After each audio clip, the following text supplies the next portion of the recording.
Mirëmëngjes zonja dhe zotëri. Good morning, ladies and gentlemen. A very warm welcome to all our distinguished guests who have traveled to the Republic of Kosovo to attend today's important event, the Economist Western Balkans Summit 2022, on the timely theme of building bridges for peace, prosperity, and solidarity. And many thanks to the organizers for inviting me to introduce the first panel discussion entitled Removing the Barriers to Sustainable Growth, Prosperity and Stability for the Western Balkans. Both the theme of the summit as a whole and the subject of this first panel are large and important topics. We could easily spend 1 week discussing them rather than 1 hour or 1 day. My goal in these opening remarks will therefore be far more modest. Using the Republic of Kosovo as an example, I hope to show that the key to achieving sustainable growth, prosperity, stability, and peace, not only in the Western Balkans, but also in Europe and beyond, is democracy.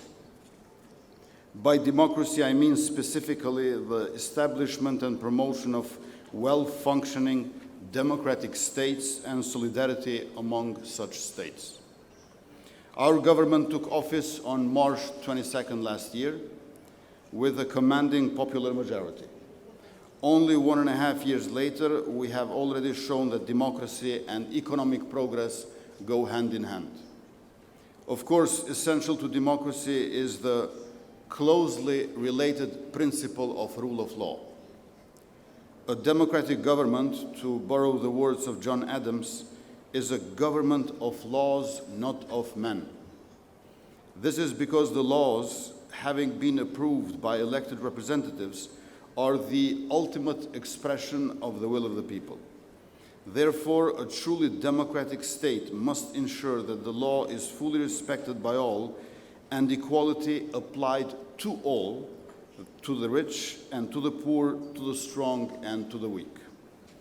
Under our government, the Republic of Kosovo has made great strides towards that ideal.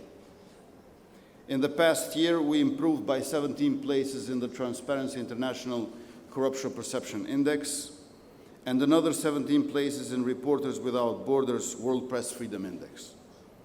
And we are number 1 in the region regarding rule of law, according to the World Justice Project.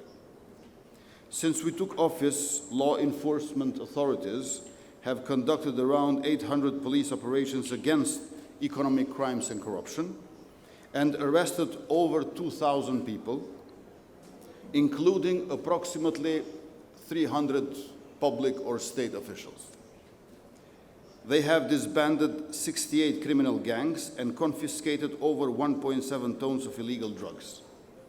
And just last week, prosecutors sequestrated 75 villas that had been illegally constructed in a national park. The list of owners was shocking, but not surprising. High-ranking judges, wealthy businessmen, politicians, and their close relatives. The era of official corruption and high-level impunity is fast coming to an end. Our progress on democratization has been equally matched by our economic advancement.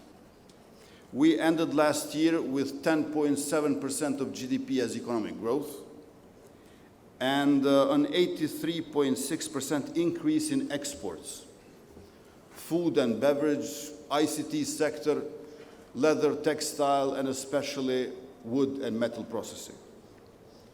Foreign direct investment in Kosovo has likewise increased by 47.6% and tax revenues by 34% without changing in fiscal policy.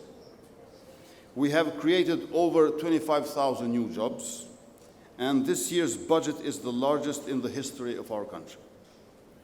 When I say that democracy and economic progress go hand in hand, I am making not only a logical but also a casual claim. Yes, contrary to what some of the world's dictators seem to believe, there is no inherent contradiction between democracy and economic success. But beyond that, our democratic reforms have also directly contributed to that success in at least three distinct ways. First, foreign companies are much more willing to invest in a country if they are not forced to bribe public officials in order to enter the local market. The days of pay to play in Kosovo are over. Second, individuals and businesses are more likely to pay taxes when they know that their money will be spent responsibly by the state, rather than stolen by corrupt politicians and their relatives.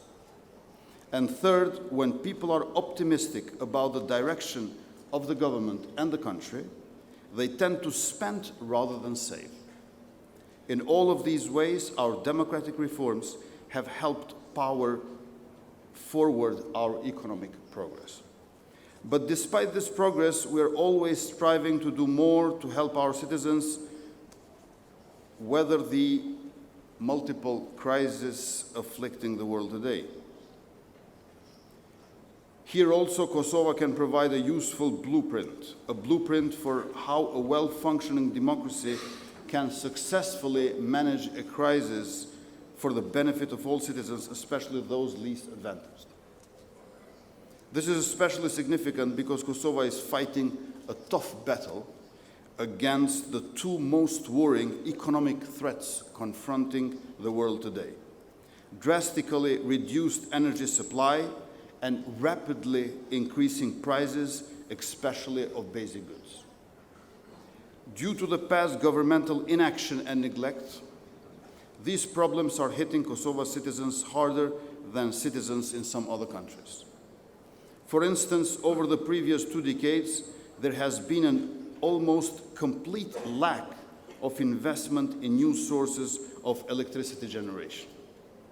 This was combined with a failure to conduct the necessary repairs to keep our already existing power plants fully functional.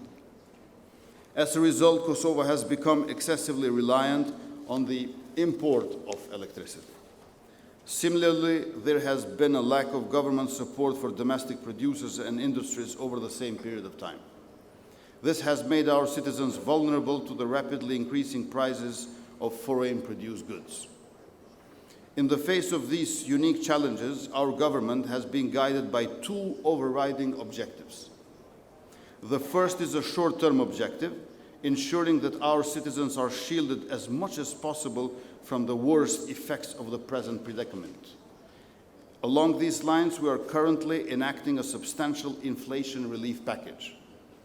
That package subsidizes electricity bills for those who reduce their electricity consumption.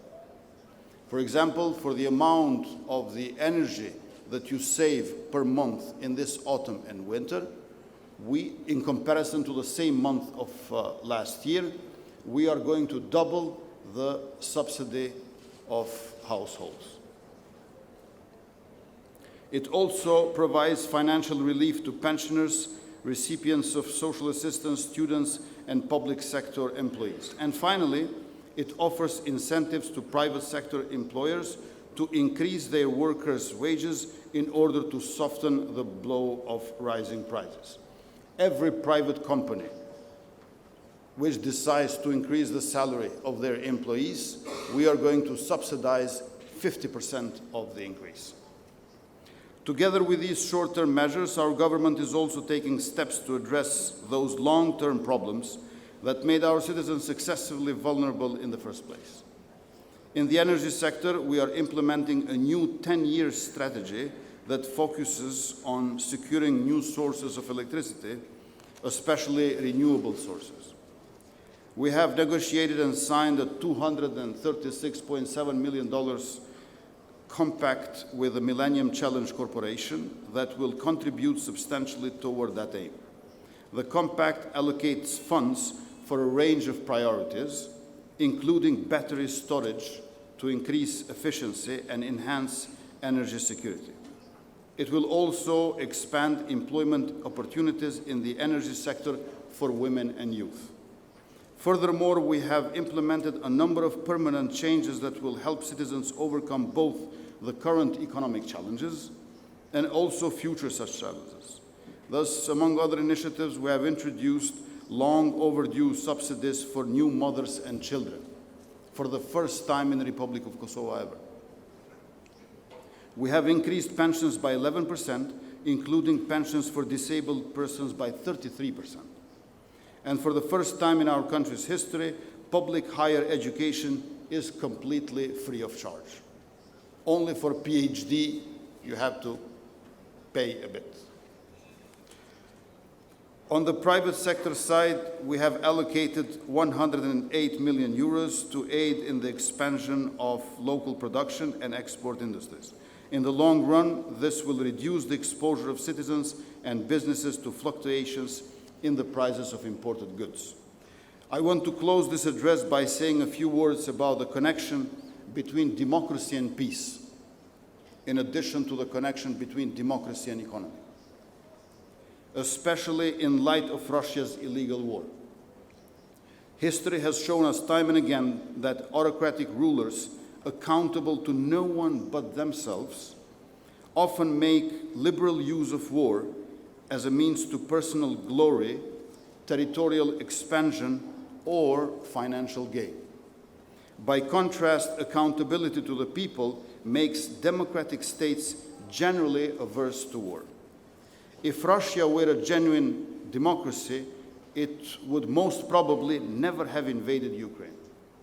And likewise, if Serbia were a genuine democracy, rather than a one-party state where the opposition has no chance of winning, it would not pose such a serious threat to long-term peace in our region.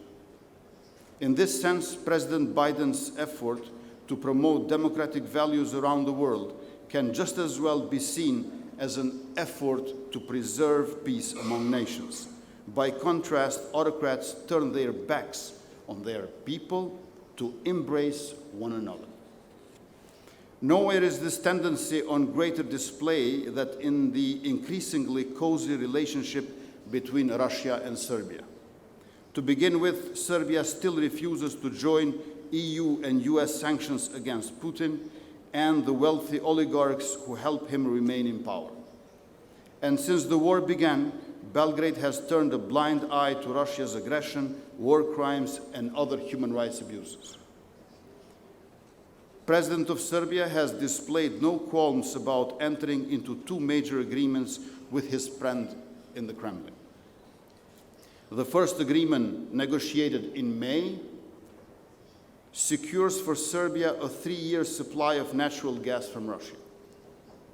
This is at a time when Russia has radically reduced its supply to EU countries, thereby deliberately aggravating the current energy crisis. The second agreement, signed just last month, is even more alarming. According to that deal, Belgrade and Moscow have agreed to conduct mutual consultations on foreign policy matters going forward. We have long known that Serbia wants to have it all: Russian guns and Chinese investments on one hand, European money and American tolerance on the other. But Russia's invasion has revealed something that we had long feared, though not yet known with certainty. Faced with the choices between democracy and autocracy, Belgrade is sending increasingly clear signals that it would choose the latter over the former. In stark contrast to our northern neighbor, Kosovo has proven itself to be a reliable partner and a faithful ally to all other democratic states. We enthusiastically participated in Defender Europe 2021 alongside 26 other countries, and we are among the first to join US and EU sanctions. We have provided shelter to over 1,800 refugees from Afghanistan and 9 journalists from Ukraine who are now residents of our capital city, Pristina. In short, our foreign policy is driven by the firm conviction that the democratic world must speak with one voice. It must act with ironclad determination toward a common purpose. Now is not the time for neutrality, but for solidarity. The prospects for perpetual peace, not only in the Western Balkans, but also in Europe and beyond, depend on what we choose to do together. Thank you very much.